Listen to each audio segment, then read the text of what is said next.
Good evening. My name is Chase Robinson, and I'm the president of the Graduate Center, and I'm very pleased to welcome you to tonight's discussion, which features two foremost experts on the global economy, our own Paul Krugman and Olivier Blanchard. Now, for those of you new to the building, the Graduate Center is a graduate school of arts and sciences. It's a center for applied and theoretical research, and it's a platform for performance, conversation, and public debate. As a community of faculty and students committed to the increasingly unpopular idea that knowledge is a public good, we regularly offer public programs that feature eminent thinkers, writers, artists, and cultural leaders. Now, 2015 was a turbulent year for the world's economy, with crises in Greece and China, turmoil in emerging markets, and heightened political instability across the globe. Tonight, we look to two of the world's leading economists to share their deep insight into the current situation and to offer some possible solutions. Paul Krugman is a Nobel laureate, a widely read New York Times columnist and author, and at the Graduate Center, he is Distinguished Scholar at the List Center and Distinguished Professor in the Ph.D. program in Economics. Speaking with him, we are very honored to host Olivier Blanchard, the Chief Economist of the International Monetary Fund from 2008 to 2015. He recently joined the Peterson Institute for International Economics as the very first C. Fred Bergstrand Senior Fellow, and he's also the Robert M. Solow Professor of Economics, emeritus at MIT. We will enjoy what I'm sure will be a remarkable conversation between Professors Krugman and Blanchard, followed by a short Q&A with you, the audience. Please join me in welcoming our guests.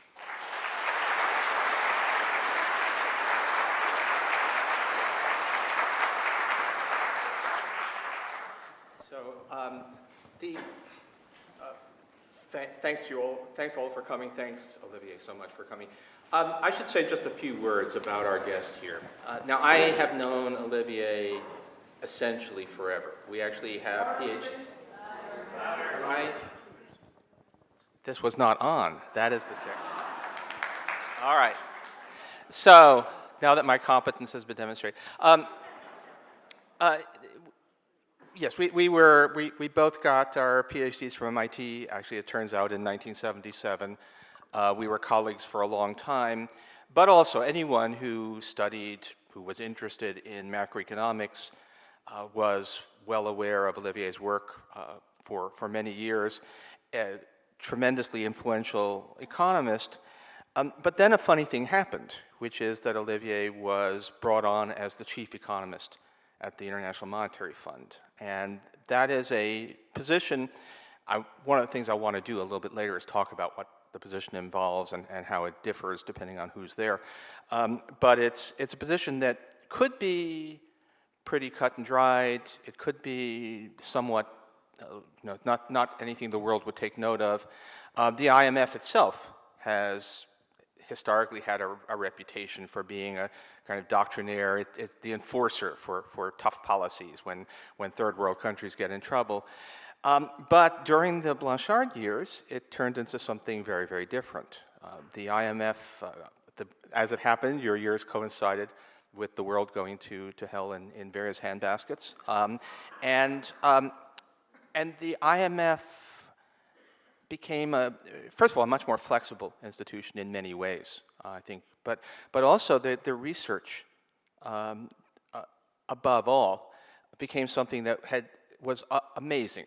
Just the role, not a bureaucratic elephant lumbering slowly behind the agile minds, but a place where cutting edge, crucially important research was being done, where interpretations of what is going on were there.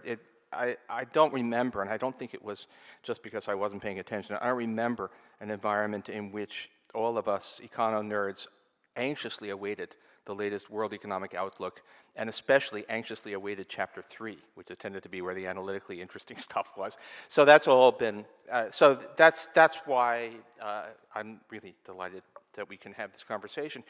And I want to talk about the IMF and your role, but if you actually ever look at a WEO, World Economic Outlook, it always starts with the part that I normally don't read, which is Chapter 1, which is about what's happening to the world and where is it going. But there's a reason why that's where you have to start. So what's happening to the world and where's it going? Good. Well, I'm extremely happy to be here, extremely happy to be with Paul. It was described to me as a debate between Paul and I. That's going to be very difficult because we basically agree on everything. The tone, as you'll see, is slightly different, but the content is very much the same. We'll try. To answer your question, so you asked me a question yesterday, so I thought about the two words I would use, and I would use a mediocre recovery. And I think both words are important in the sense that we are not facing the abyss the way we were, a few years back. I think that most of the world is recovering or has recovered, but mediocre is the adjective, and it's not terribly exciting. It's a slow recovery. If you go around the world, I think the US is probably the country which has had a very big bump, but has nearly fully recovered. The recovery now has been going on for a number of years. I think it's a very balanced one. I think it's a very strong one. I think it can continue. But again, it can continue to generate the kind of potential growth that the US can produce, which is lower than it used to be. Productivity growth is lower. The aging of a population means that employment will grow more slowly. So we're back to where we can be, but it is not exciting. On the other side of the ocean, staying with advanced economies, Europe is having a tougher time. I think they have turned the corner, at least in most countries. So again, the recovery is happening, but it is weaker than the US. They still have levels of unemployment which are completely unacceptable, and clearly much higher than they should be able to achieve. The question is why. I think there the legacies of the scars of a crisis are more visible than they are in the US. In the US, they're largely gone. Banks are far from perfect, but they're in decent shape. Fiscal consolidation is very limited. On the other side of the Atlantic, this is not quite right yet. So there's this. There's also, the usual difference in spirit between Europe and the US, which is, I think the US, except for the events of the recent past, tends to be very optimistic. Europe always thinks that things are on the verge of collapsing, and that affects the way you do investment, the way you do consumption. So it's slow. And then again, the future, even if you can kind of get to where you want, is not very exciting. And potential growth in Europe is also very low. Productivity growth is very low, and it's more of a trauma in Europe than it is for the US, because Europe used to have very high productivity growth when it was catching up with the US, and that's gone, and people still remember that time. So, by the way, to weigh in, because potential growth that's potential output is how much the economy could produce if it were more or less at full employment, and which depends basically on things like how many people want to work, how productive you are, and just one of those. Jargon you don't even know is jargon, and Olivier's normally wouldn't do that, but I think I might want to say that. I'll try to limit my jargon, and I now have somebody who will come in whenever I misbehave. Turning to the rest of the world quickly, which is a major part of the world, emerging markets are having a tougher time. They did relatively well in the crisis, but since then, and recently in particular, they have done worse. The main reason, I think, is commodity prices. Basically, commodity prices were very high. and they have turned down. It's more striking for oil, but it's true of many commodities. So many of these countries, depend very much on selling commodities, and they have been badly affected by it. And you see this in Latin America, you see this in parts of Africa. Basically, there was a period where everything looked good. You were selling at high prices, money was coming in. It's no longer the case. They have overinvested in some cases. They have made plans which are no longer feasible. And so you see this happening to various degrees. I mean, the extreme cases are, Russia, which has many problems beyond just commodity prices. You have Brazil, which is going through a very tough period. But even the oil producers are having a tough time, and their revenues have been cut by half, and then they feel the pain. So there's an adjustment going on. They're still going to grow faster than advanced economies. So in that sense, they're still doing better. But it's going to be a few rough years. But China, since I'm sorry, I don't want to go too far on this tour d'horizon, but China, because that's the driver of, not the driven by commodity prices. So China was going, at insane rates. I mean, more than 10% for a long time. They could not go on.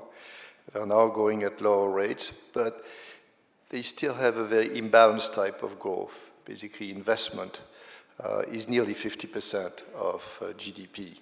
I hope that I can use GDP. Okay. Good enough. That'll work. And I can use percentages as well. There's a line in Coal Miner's Daughter where Loretta Lynn says, "I'm not stupid. I'm ignorant, but I'm not stupid." So anyway, sorry. You don't know your jargon, but they're smart. So what they've done is that for various reasons, they basically have had an investment-driven growth. And investment is very large, consumption is relatively small relative to what it would be in other countries. And so the question is what happens now? And it's clear that they have to reorient from investment to consumption. And the question is, can they do it at a relatively smooth pace? So that they go from 7% growth to 6 to 5, maybe without catastrophes. The worry that many people have is that this could happen much faster, because if you look, for example, at state firms, they have invested too much, they have too much debt, and the question is, well, suppose they go bankrupt, what would happen? I think the probability of this happening is very, very small, because this is not quite a market economy yet, and if these firms were in trouble, I think the state would come in and help. Now, it might not be very good for the long run, but would avoid the catastrophe in the short run. They had a housing boom, which is actually handled quite well, so I don't think we're going to see the kind of housing bust we saw in the US 7 years ago. So in general, my belief is that the fears about China in the short run are very much overblown, and they're going to have a decent growth. My worry is that over the medium run, they don't reallocate the economy enough towards consumption, which is what people want. This being said, if there was a dramatic decline in growth in China, again, something which I see with very small probability, but suppose it did, then this would be a major event. This would mean that the price of the trade effects would be there, and China now trades a lot with the rest of the world, so there would be some effect, but the big effects would be through commodity prices, through the price of oil. In many of the raw materials, China's demand is 50% of world demand, and so if they start demanding less, then you would see the prices, which have already decreased, absolutely collapse, which means that all the countries which are already in trouble because the price of commodities has come down would be in even worse trouble. And then from there, it would be the kind of trouble where economic trouble would lead to political trouble, would lead to geopolitical trouble. And I think that would be something that we don't want to see. So very small probability. I'm not as worried as many, but conditional on it happening, worried. Okay. I'll just say that feeling reassured now, but then I'll talk to Willem Boyder, or some other. There are people who are, there are reasonable people who have wildly different views about. I think the knock-on effects, the consequences if China really goes south are well understood, but trying to figure out what, and you've had. I'm glad to hear that you think it's a small probability. That's okay. Let me, before we get too deep into it, so I want to talk about the special role. I think if this were a conversation were taking place in 2007, I would have thought it was a great idea. But the reason that you are now a figure known well beyond the community of working macroeconomists has to do with your role at the fund. So how did that happen? You had never, as far as I know, you'd never been in government in a quasi-official position before. How was it that you ended up at this sort of central role? So, I have to go back in time. When I was 2, I was already thinking of. It was so, that so dog. Anyway. Let's move faster for young years. A few facts that you probably know, but I came to economics through May '68 in France. I was just the right age, old enough to do it and young enough not to know anything. And that convinced me that social sciences could really play an important role. And then other social sciences, I like math, and I thought that was the one where you can do some quantitative work. So I always came to economics with the intention of making the world a better place. There's nothing wrong with convincing yourself that you can do that. Then at MIT, we had a relatively applied macro education. I will use the name of somebody that both of us know, but you don't. One of our teachers was Woody Dornbush. He was the intellectual leader in macroeconomics at MIT, and he was a splendid theorist, macro theorist, but at the same time, he was heavily involved in policy debates. And basically the message he sent is, look, we're trying to basically, help people take the right decisions. There is nothing wrong in doing that rather than staying in your ivory tower. And you're very much influenced by your PhD advisor, and I think both Paul and I were. Then the other thing I will add to that is that I actually was quite involved in policy before going to the fund. By accident, I was a close friend of one of the French prime ministers called Lionel Jospin. And so when he became prime minister, I was his advisor. And then later, so Lionel Jospin was on the left, he's still on the left. Then when came the next to last presidential election, which had Monsieur Sarkozy, that you probably have heard about, against a candidate from the left, whose name will not be given, but who was not good, I decided that, although I was a socialist at the time, I would actually support Sarkozy. I thought he had a better program. So I wrote an op-ed, the way we do these things, wrote an op-ed. Now, this convinced Sarkozy that if I were, for him, I must have been a genius. And story that I knew. Okay. And so he invited me to be his advisor as well. So you see, I've been left and right, but I will talk to anybody who wants to listen. And so I had done this, and this I had to stop actually when I came to the fund. Okay, and then you were just invited. Okay. So and then. When did you actually start up? I can tell you how I had been asked to go to the fund twice before, but there's a way of inviting people to come to places. Right. The first time, at the end of a phone call, I was sufficiently sure that I didn't like the person at the other end. Right. That I was able to say no on the spot. It takes quite a bit to get there. The second time was our friend Stan Fisher.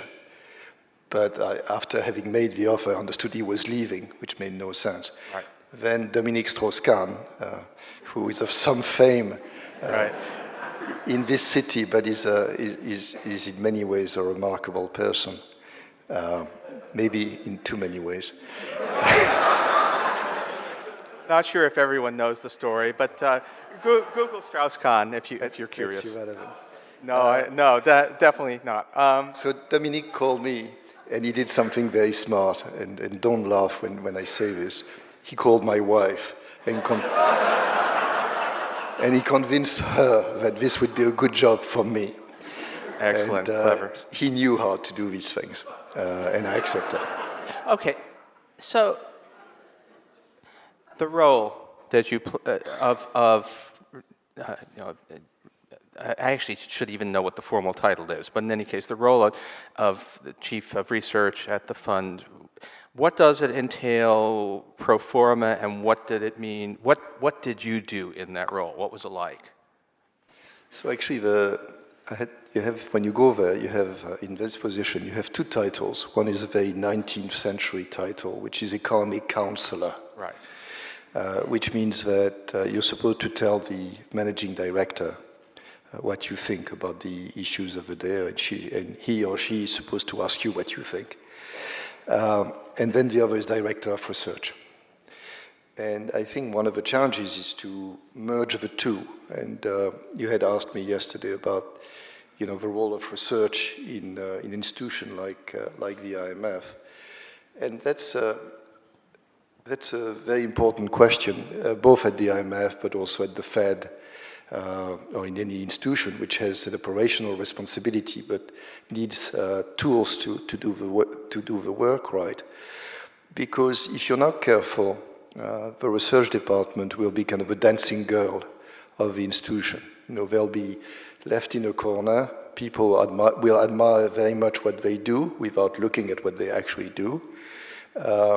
It will give respectability to the place, but the policymakers will do whatever it is that they want to do, independent of research. So I spent a lot of the last 7 years trying to integrate the two, and you really have to work very hard. I mean, you have to convince the researchers that the research they do is for a very specific purpose, namely help the operational part of the institution.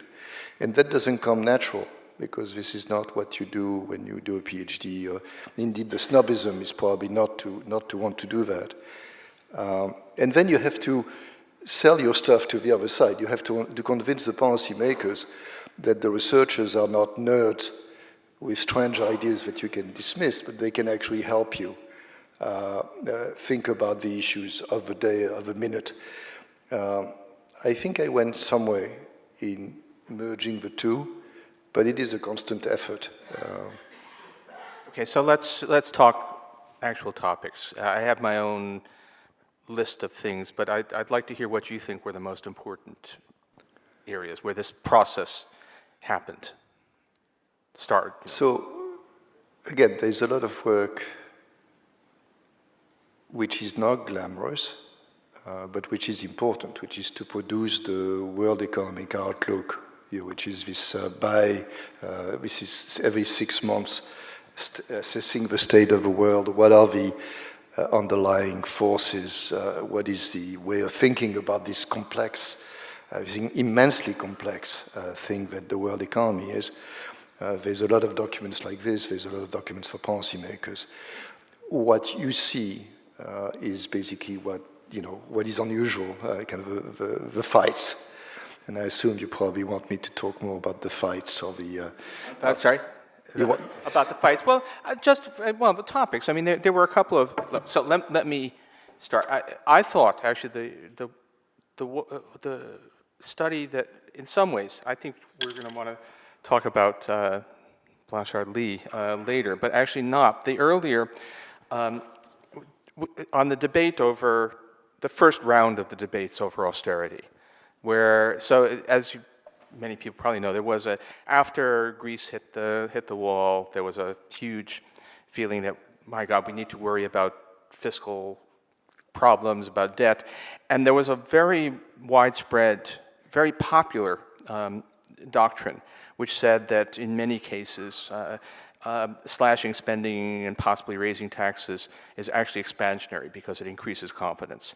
And this was based not just on off the top of people's heads, but based on statistical work, which seemed to show that historically it had gone that way. And the trouble was, the question what everyone, at least not, the question people like me asked is, should we believe this research, or has it identified actual policy correctly? And the fund did an extraordinary thing where they, instead of trying some kind of statistical method to extract policy, of going through and looking at actual policy moves by many governments over many years.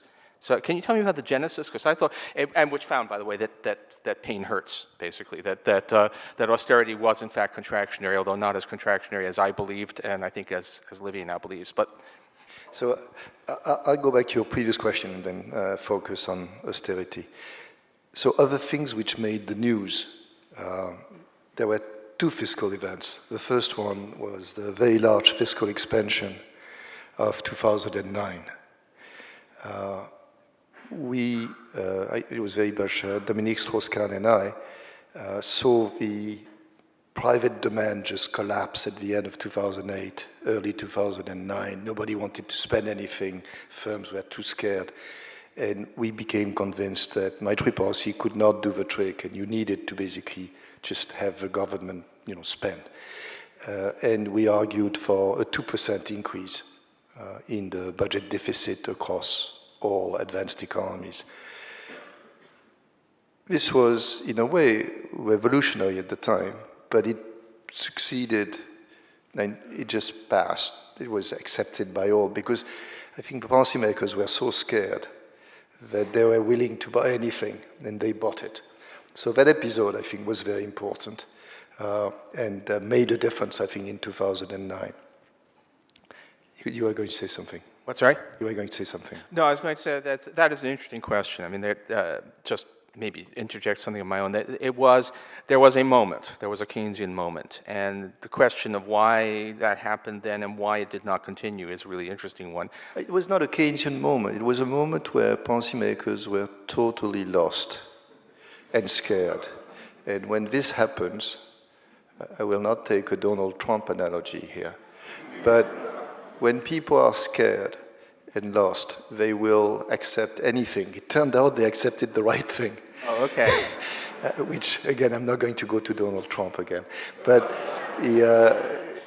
I think that's why, that it was Keynesian, it's good, but that's not what sold it.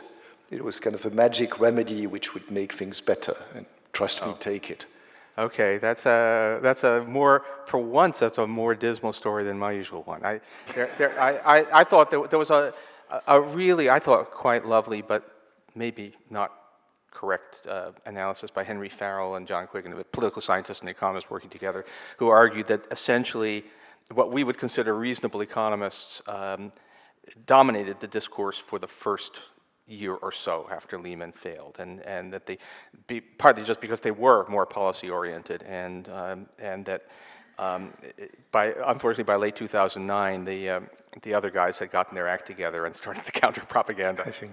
I think if you want to believe that, you're welcome. Okay, fantastic. But no, it's not that nice. Then the second episode is indeed what you referred to, which is in 2010, it looked like the economies were starting to recover, but the debt levels and the deficits were extremely large in a large number of European countries. And the question was what to do.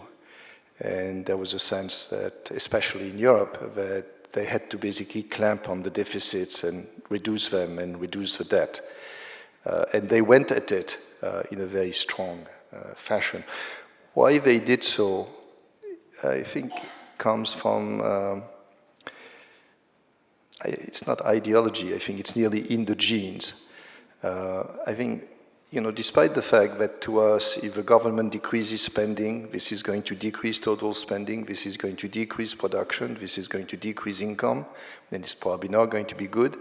The Germans have a very different view of things, and are sure that if you, much more like a Hoover view of things here, which is that if you behave and you're responsible, then somehow the economy will do better. And that dominated the discussion. And they embarked on I don't know if you're the one who gave a title to it, fiscal austerity, but they embarked on fiscal austerity. So what happened is, at the front, I had serious doubts, but the honest truth is I had not focused on the assumptions which were made in the programs that we were having or in the forecast that we were making for other countries. Then at some point, 2010, 2011, all these economies did much worse than had been forecast. They basically, this tentative recovery of 2010 just seemed to stop, crumble. And so I did, as the head of research, what anybody should have done, which is, well, where do the forecast errors come from? Why is it that, we missed? Is it things which happened which we could not have predicted? Or is it things that we knew but didn't take into account right? And then at a meeting, a kid, I think an intern, drew a graph of fiscal consolidation, which is the degree to which fiscal policy was tightened, and the forecast errors for output, for production. And there was an amazing relation between the two. And so I realized what that meant is that fiscal consolidation was much worse in terms of its effect on output than had been assumed in our projections and by the Europeans. And I thought it was an important result, but I didn't realize how important it was. And you want to say something? So I wanted to actually, I'm actually going to step in a little bit and give, so I thought there was an earlier stage. Maybe it didn't seem the same way to you, but there were some papers by people with good reputations and that had seemed to show that austerity, that cutting spending and raising taxes didn't inflict even short-run harm. And the way they did it was they used a statistical method to try to extract unexpected changes or changes in government budgets that could not be attributed to the business cycle, and then the deviations, the news was what they used to try to explain subsequent growth. And some of us said, I don't believe this, I don't think. Let's look at some of the cases. And we look and say, well, they were identifying an austerity program in Japan in 1996, where I thought I knew what was happening in Japan then, and that wasn't what was happening. And they did not identify an austerity program in 98 when they actually did it. But when you did that sort of thing, people would say, oh, well, you're just picking out individual data points. And these people have done a comprehensive study. And the only way to really answer it was to do a thoroughgoing analysis of all of the data, using information about what governments were actually doing, which was exactly the kind of thing that no aspiring assistant professor is going to do because it would take too much time. And it was the kind of thing that required institutional input. And the fund did that. And it came out and said, actually, pain hurts, austerity is costly. But it came out with a number that said that 1 percentage point of austerity produced about a 0.5 percentage point fall in GDP. So that what Olivier is describing was phase 2, which said that it looked as if the fund programs were based on something like that, and yet there was a consistent relationship between economies doing worse than the fund expected and doing a lot of austerity, which suggested that the negative impact under the kind of conditions we've been living in now is much greater. So let me give an example of difference in tone between Paul and I. Right? Difference in tone between Yes. you and I. Paul kind of sees things black and white, which is good given the job he has in the newspaper in which he writes.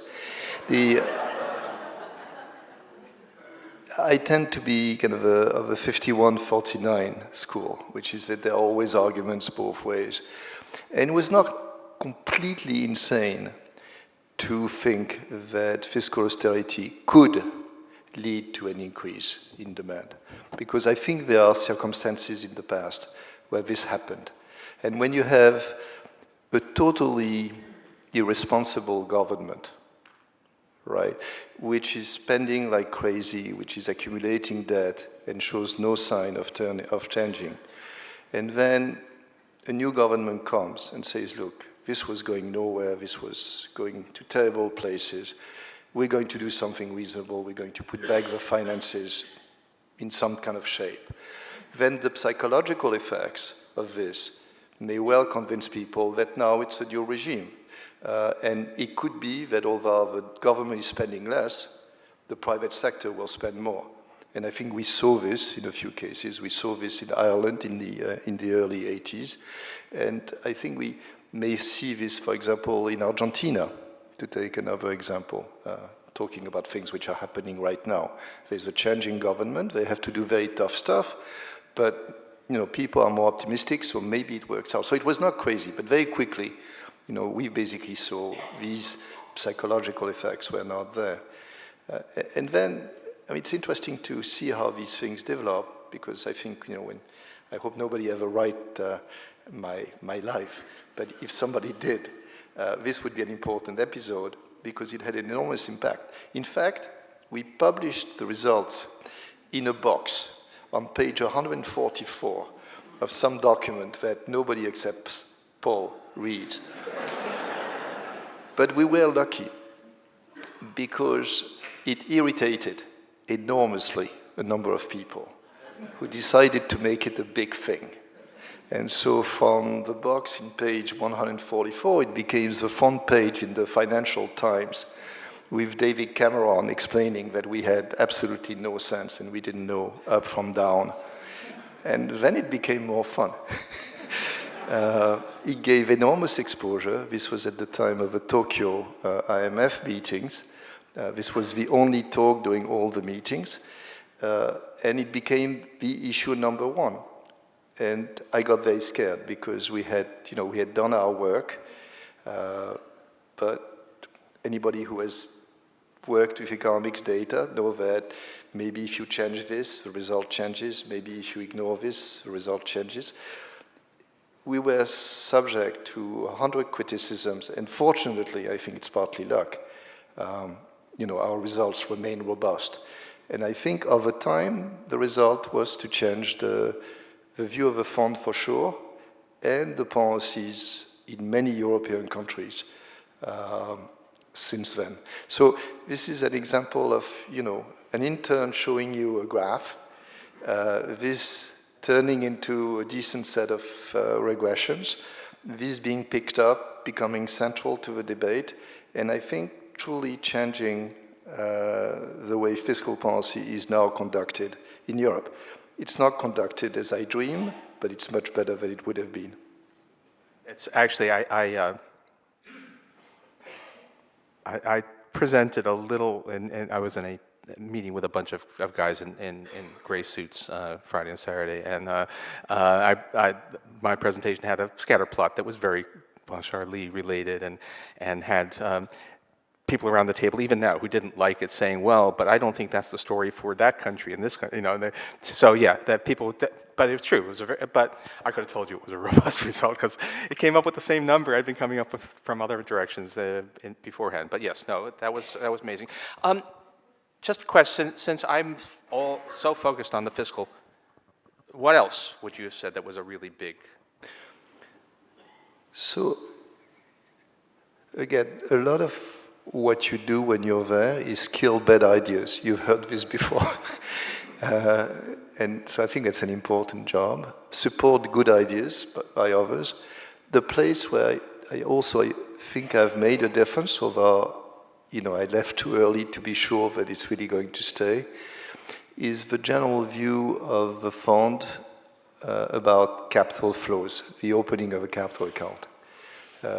In the world, you have trade in goods, but you also have, on a scale which is gazillions bigger, trade in assets. Capital goes to Brazil, comes back from Brazil, goes to China, comes back. The view from the so-called Washington Consensus that many of you probably have heard, which is a set of principles that dominated the thinking of the fund for a long time, was that what we call opening the capital account, namely letting investors invest where they want, when they want, is good for countries. I became very quickly convinced that this was not the case. There's some capital which is clearly good, what we call FDI, foreign direct investment. If a firm creates a plant in Brazil, that's probably good for Brazil. But if somebody wants to hold Brazilian bonds for 2 weeks and goes in and out, it's not clear what it does except maybe move the exchange rate in Brazil and create some chaos in the bond market. So I pushed very strongly for re-examination of the role of capital flows in the world. And I think I moved the needle at the fund, starting from they are absolutely good, don't touch, to, well, sometimes you might want to intervene. I wish that they went a bit further, but one of the things I've decided to do after leaving the fund, which was 2 months ago, is actually to continue to work on that and see whether these large flows are really good for the world or not. And I'm very skeptical. I will just throw in 1998, during the Asian financial crisis, which we thought was the biggest thing that would ever happen, and it turns out to be trivial compared with what came later. But I said something, I wrote something saying that there was a case for temporary capital controls in some of the Asian countries, and the fellow by the name of Larry Summers, who was then at the U.S. Treasury Department, called to yell at me for an hour. It's quite something. Anyway. Yeah, okay. I'm sure that, okay, let's turn sort of biographical again for a moment. Something I actually even wrote about, but I think I'd like to take some. Olivier and I are MIT PhDs, vintage 1977. Other people who are PhDs from approximately the same time, a few years one side or the other, are Ben Bernanke, Mario Draghi, the new Olivier's successor, Maury Opsfeld, is also co-author of a textbook with me. If this sounds a bit incestuous, it's because it is. Larry Summers was actually at Harvard at the time, but very much part of the same. So there is this remarkable role of sort of mid to late 70s, Cambridge, mostly MIT people. What do you think that's about? Why, there was a time when the University of Chicago seemed to be dominant, when other places, what is it with the MIT gang? Your take on it. I'll be eager to get your take on this, but let me give you mine. The 1970s in macroeconomics research was a field subject to enormous tensions. There was a group of people, extremely influential people based in Chicago, who basically came to the conclusion that macro as it existed was useless and it had to start from scratch. These are people, for those of you who know some names of economists, these are people like Bob Lucas, who got the Nobel Prize, and Ed Prescott, who also got a Nobel Prize. Now, these people leave aside the fact that they were completely wrong, because I think that's not the dimension which matters here. What happened is that these people decided to reconstruct macro from the foundations. So they did what they saw as foundational work, abstract work, in order to get somewhere. They have some statements saying they would take 30 years before, what they were doing would actually be useful for policy. And again, my own assessment is that it went nowhere, but there was a logic to it. But the result is that they left, all the questions about the world as it was then to us. And MIT found itself as nearly the only place in the US in which we decided there was no need for revolution, there was a need for improvements. These guys were providing new tools, we were eager to use them, both Paul and I actually. And so I think we basically got the lay of the place. There was nobody else. In addition, I've mentioned already one teacher we had, but there were two. There were actually four. So there was Rudy Dornbusch, there was somebody called Stan Fisher, who became governor of the Bank of Israel, is now the vice chair of the Fed. And there's two older figures. One is Bob Solow, whose name chair I have, and Franco Modigliani, who had come from Italy. All these people, Solow and Modigliani, got Nobel Prizes as well. And the spirit was, you use these tools and you try to explain the world. You don't take this 30-year detour. There's no need for this, it's a waste. Use the tools and do that. There's this remark of Keynes about dentists. I mean, economists should try to be dentists, right? You probably have the exact sentence, but and I think we all felt like we should be dentists. I mean, we should be very pragmatic, deal with the issues that we see, and try to repair the teeth as best as we could. We were not into this incredibly long detour, which, again, I think went nowhere. And so when the positions opened, we were, I think, ready and trained to do it. But tell me what you think. Much the same, although I would say part of it, yes, there was not just a lot of forgetting of stuff, but a deliberate, almost a purge of previous economic ideas in a large part in a number of places, but not at MIT in the 70s, where you had an attempt to build a hybrid, where you took the new stuff and put it in, and you kept the existing knowledge. Although actually, there was one point, I think it was when I was still at MIT, it would have been 99 or 98, and for some reason everybody was, all of the, you might have been, were you department head at that point? But Rudy was on leave, Stan was on leave, Stan was at the fund, and Macro 1, the first part of the graduate sequence, which was old-fashioned stuff, but the stuff that in fact one uses most of the time, it turned out there was nobody there to teach it except me, because nobody under the age of at that point, I guess 40, actually knew the stuff well enough to teach it, or was at least not embarrassed to teach it. So even at MIT, there was a bit of a problem. But of course, our vintage, where we all learned how to knap flints and make stone axes and use Keynesian macroeconomic models. So it's an amazing thing. All right, gotta say a word. The one time I've actually, I think, made a little fun of you has been over a paper you published in I guess, summer of 2008, called The State of Macro, or at least circulated, which was a very optimistic take on the state of the field and on what you saw as the coming down of the great barriers among different schools of thoughts had been broken down, and we now really had a common understanding. What happened? How do you think of what? It didn't seem that way very soon afterwards. First, you know how you will give an interview for 2 hours, and then to a journalist, and he will pick the one sentence that you said on the way out. Right. So that paper has a sentence which has heavy qualifiers before and after. Right, okay. And the sentence is, the state of macro is good.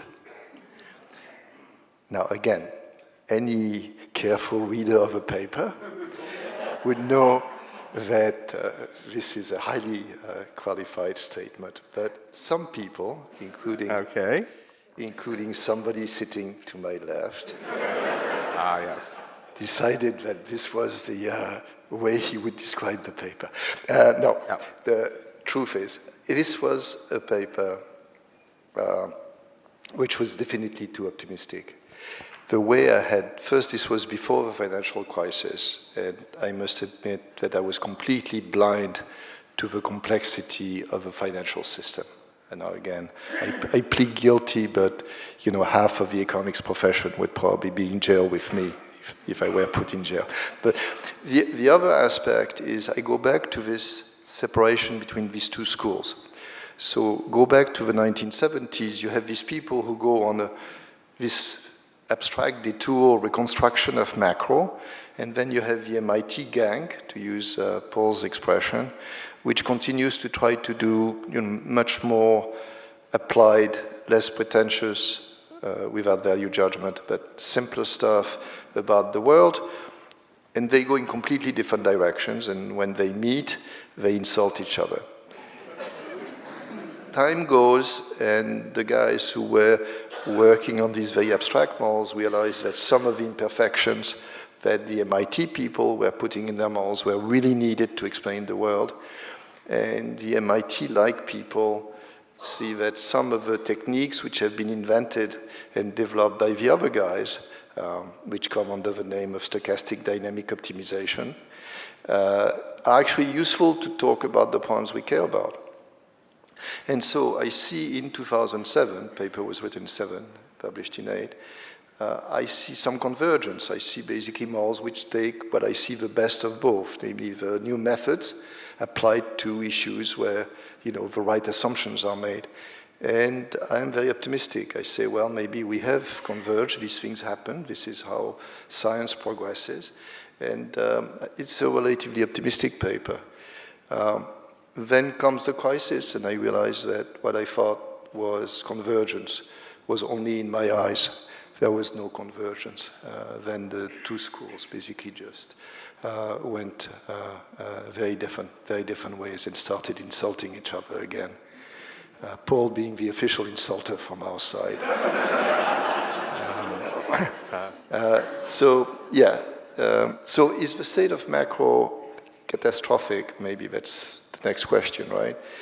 So I would say, look, we surely have learned a whole lot about the financial system and the importance of finance for macro. I think there we were naive, but now I think we've made a lot of progress. Is macro in great shape? No, I don't think so. I think that this would get into too technical a set of issues, but the kind of methods which have been pushed by the other side are probably not always the methods that we should use. They are too ambitious. Economics is not an exact science, and one has to accept the notion that any model we write down will not fit the data exactly. And a lot of the hypocrisy in the current research is to take the models too seriously, namely apply them to the data as they are. And that doesn't work. To be a good macroeconomist, you need to be pragmatic. You need to have some sense of theory and then accept the fact that the data are messy, that you have to be quite flexible in the way you treat them. And I don't know what Paul thinks. I think he agrees with me on that. We're not there. Okay, my time management has been less than optimal, so I do want to open us up. So let me just jump to, we were talking about this a little bit before. There's a very interesting thing right now, situation right now, involving Fed policy, where it appears highly likely the Fed's going to raise interest rates next week. There's which a number of people on the outside have been saying is a terrible idea. Not that we know it's going to be bad, but given the uncertainties and the relative risks, don't do this. And what's interesting about it is that the people running the Fed are basically part of the same gang as the critics on the outside. That we're all of us are students of Stan Fischer, who's the vice chairman of the Fed. Janet Yellen is very close to this. And yet you have, actually, it's interesting. I've been relatively less hysterical and yelling, and Larry Summers much more so. So what is it about, what's your view on why the inside-outside is so different? Well, I think the incentives are different. I think when you're on the outside and want to be listened to, saying that everything is fine is probably not the way to get maximum exposure. I would say that's probably something you've learned. I think another difference, and you'll relate to that as well, is I think there is self-selection, which is that people who tend to be more two-handed are more likely to be in those positions, and the people who have stronger views tend to be outside. I remember your interactions with the Clinton administration at the beginning. So I think these are differences. Now, on the issue itself, although I'm technically an outsider now, I feel that the Fed is doing exactly the right thing at this point. We can talk about it if you want, but I feel that time has come. Okay. I could pursue that. But I promised that I would throw us up for question 3 minutes. So I'm going to ask one last. Japan. You just said for the most radical thing I think I've ever seen you put out, although it was put out under Adam Posen's name, but it cited you. So what's happening there? So this will link to the previous remark. I'm no longer at MIT, at the IMF. And so, I have to kind of get visibility. And so, hey. And so I decided to go with a crazy proposal. Okay. The proposal is that Japan sort of mandate a sharp rise in wages. No, and let me describe it before. Explain. I only read what Adam wrote, so before he destroys it. It's. I think it sounds exotic, but I think in the world in which we are, and in particular the world in which Japan is, it is actually a reasonable proposal. Japan is in a strange position, and from a macro point of view, they're not growing, but their potential growth, definition given by Paul earlier, is more or less zero because of aging, because of low productivity. They also have very low unemployment, so they're not in the same position as Europe, but they have a very, very high public debt, and they have a very large public deficit. And so on the trajectory in which they don't have much growth, and they continue to have the deficits they have, the debt levels will get to levels which are absolutely impossible to repay. For the moment, the interest rate is zero, so it's not a big deal. At some stage, it's going to be higher, and then the interest rate bill will be too large. So what do you do? Well, you can wait until catastrophic things happen, which is probably 5 years, 10 years in the future at the most. And then you do restructuring of the debt or something like this. Or you can try to take care of the problem now. One way to take care of the problem now is to actually have inflation, some inflation. Because the debt is in nominal terms, it's in yen terms.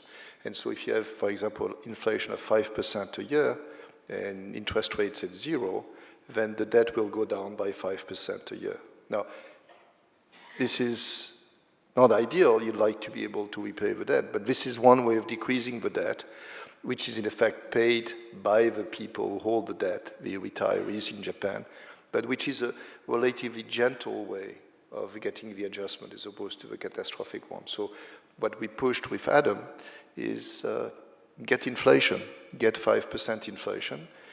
They have tried to do this through something called QE, using monetary policy and hoping that expected inflation will go up and inflation in turn will go up. It hasn't worked. And so what we argue is for a general increase in nominal wages of 5% across the board to start the inflation process. If you want inflation, you create inflation. So this is what we've just tried to sell to the Japanese government, and we'll see where it goes. Okay, I'm not going to discuss that anyway. So we have microphones. I think this is one of those where people just come up to the microphones and we can take questions because we have 15 minutes according to the schedule I've been given. Usual point, please, questions, not speeches.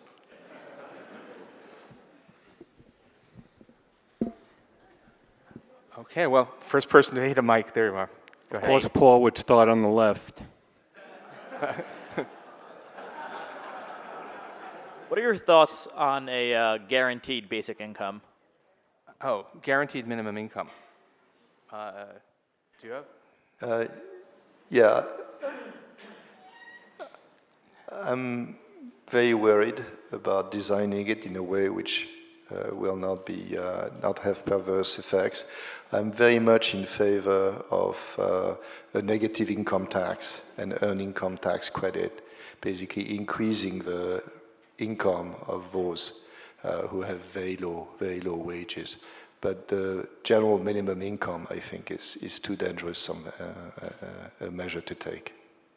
Okay, and just for what it's worth, I think I'm less worried, but I think given the political realities, I'm actually more concerned at the moment, at least in this country, with beefing up the combination of means-tested and programs and EITC that we have. It's, the incentive effects of welfare state programs in general, I think, are grossly overstated in the public mind. But the ability to actually enact stuff and to raise the revenue to pay for things mean you do have to be careful about what you're advocating. I think the general principle is anybody who has full-time work should make enough to live on. Now, it could be that the productivity of somebody whose full-time work is so low that the wage corresponding to this is not enough to live on. That's a possibility. Well, that's very much and that's true a in the US. case in which you want to have an earned income tax credit, an additional subsidy to work. But I think it really has to be a subsidy to work for those who can work. Okay. Is there any argument to be made that the slow but mediocre growth rate, as you characterized it, is preferable to possibly a higher growth rate, which could lead to more of an overheated economy and the problems that could arise from that? Well, there are two issues. I mean, you don't want to run your economy above its natural speed. And you don't want to have booms, extreme booms, because extreme booms lead to bust. That's one issue. You want to avoid that. But there is the other question, which is do we really want economies which are going on average at 5% or at 2%? And that's the old discussion in a very complex one of a relation between happiness and growth. And there are the dimensions, climate change and growth. Maybe we should accept the notion that these growth rates which we see, which look mediocre in the light of the past, are still the right growth rates that these economies should have. Yeah, I don't think I'm not going to add on that one. Let's take. No. So there are figures out that there are 60 million refugees displaced from civil war, and I suspect those figures are going to rise in terms of the impact of global climate change. So could you discuss a little about the impact of this kind of population instability on the global economy? So I thought you raised two issues, one refugees and the other climate change. Well, that will have refugees from climate change as well as from civil war. Right, yeah, the refugees we're having today, unfortunately, are not refugees from climate change, but you're right that at some stage this will be an issue. I mean, it's clear that as climate change continues, there will be a refugee problem, and the probability we have at this stage of accepting the refugees which come for other reasons is reason to worry about how we'll treat the people who come for reasons of climate change. I mean, the issue of refugees in Europe is an extremely difficult one, and we saw the results yesterday in France. I'm not sure if everyone. I was actually a little bit shocked that my employer did not seem to be featuring it on page one, but it was barely visible. And I read a paper online this morning, but Marine Le Pen's National Front came in first in regional elections, and it was really a quite shocking outcome. So, well, yeah. You know, there was a question at the beginning about the world economy and what are the risks. I think the political risks and geopolitical risks probably dominate the economic risks at this point, and this is an example. In the case of France, let me just make a remark. I don't think that 30% of the French have become racist or fascist, but 30% of the French are completely lost as to where they are, what they can expect, how we're going to treat others, and so on. And these people go for somebody with charisma. Unfortunately, Marine Le Pen has charisma. I think in other times, if there has been a charismatic leader on the left, they would have gone for the charismatic leader on the left. But this time, the charismatic leader was on the right. So I don't think we should read too much in terms of fascism or extreme views like those, but it indicates that in France, 30% of the people are very unhappy with the way things are. And again, I don't want to go back to Donald Trump, but I think that it is not unlike what's happening in the US, or it's not unlike Jeremy Corbyn becoming the leader of the Labour Party in the UK. Many people are confused and it takes these forms, but it could well have economic implications sooner or later. I would actually, a little disagreement. For what it's worth, for the historical people trying to look at the record, times of economic distress have historically led to right-wing extremism much more than left-wing. Whatever the reason, that seems to be, that may be contingent. A lot of this does come from Europe in the 30s, but even in the U.S. it was much more and so in some ways the fact that I think that Le Pen and Trump are not, it's not an accident that they just happen to have two charismatic right-wing people. I think this probably is kind of what happens in distressed times. Okay, yeah. Okay, yes, a question about economics. Some people see it as a hard science, and then some people see that you need to put in sociology or psychology. Where are you on that spectrum? Olivier. I think there is a continuum. I think that we're dealing with the activities of about 7 billion people, each of them doing their thing, each of them interacting with others, each of them trying to guess what the others are going to do. The notion that we'll ever be close to understanding all of it is pure phantasm. It will not happen. And so I think what we have to do is look at parts of the puzzle very precisely. We can do that. Then when we want to have a global vision, I think we have to write down models, literally, mathematical constructions to organize our thoughts, try to see whether we can tell stories which are at least logical. We have to be very realistic about the limits of doing this and be ready to change them if the facts prove that we have to, which is, I think, what happened as a result of a crisis. We clearly had completely ignored part of the economy. We had to put it back in. So I don't know if it's a hard or a soft science. I think that quantitative methods are precious. Data availability, which is increasing by the day, is precious. I think big data will help us understand behavior much better than we did. But we will never have models that we can fully trust. So, there are some sciences in which basically when you have a model, it's the right model. And then you have some sciences where there is no model at all, and we're somewhere in between.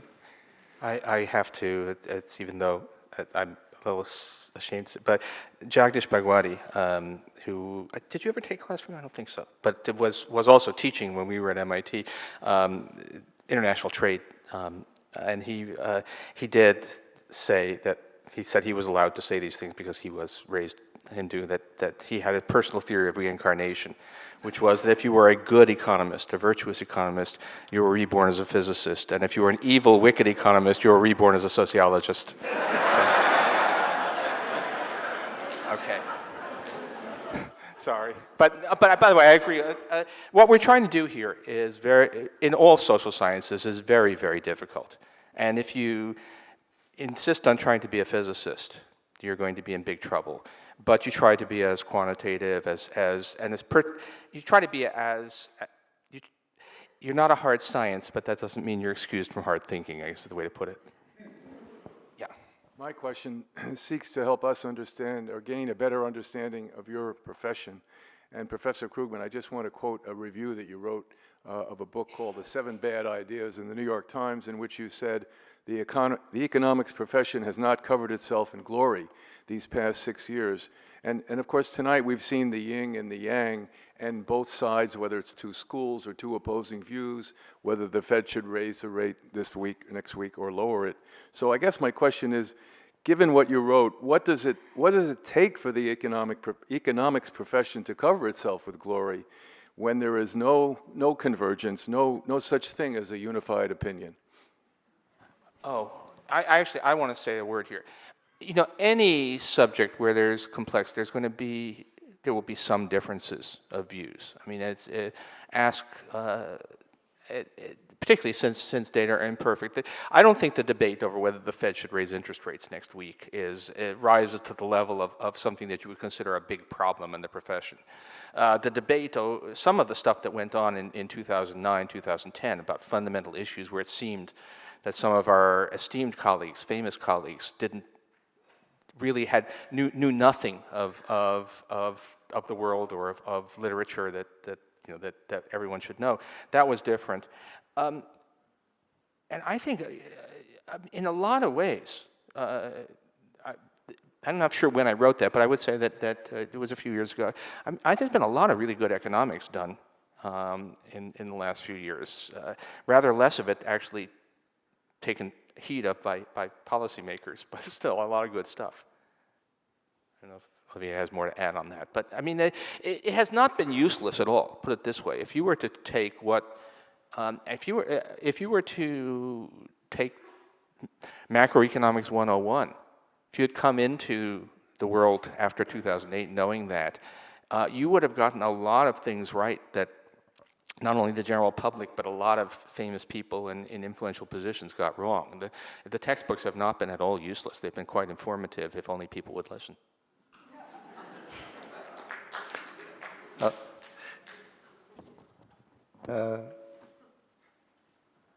Two comments. The first one is we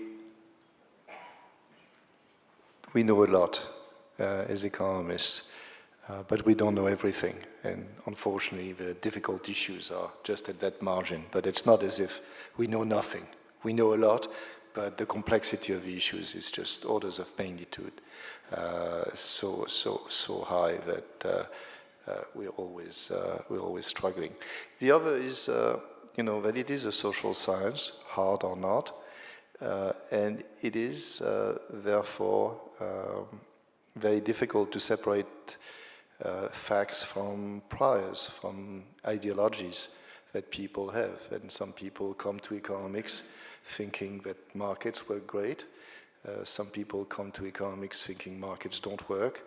And although they're open to looking at the data, these prior beliefs never quite go away. I think it's in the nature of a social science. So I think what we have to do, Paul and I, individually, is be incredibly pragmatic, look at the facts, be open, do our thing, and hope that what we say contributes to the debate. Thank you. I think we have just actually hit, oh God, now I'm starting to, because we just hit capital T.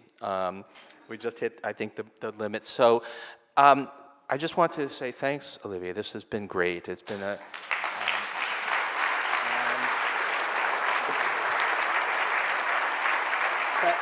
Thank you all for coming, and let us continue to celebrate the life of the mind and the heart of the city. Take care.